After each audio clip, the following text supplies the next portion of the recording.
Open Run and type the next command. Right-click on the volume you want to shrink, and select Shrink Volume.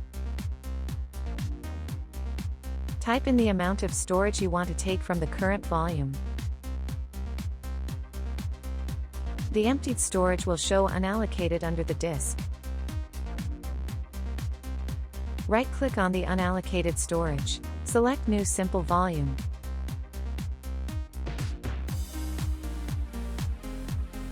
The new volume has been created. To restore a disk to full storage, you need to remove all other volumes from the disk.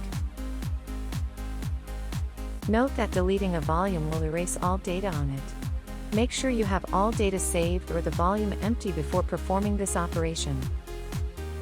Right-click on the volume left from the disk and select Extend Volume.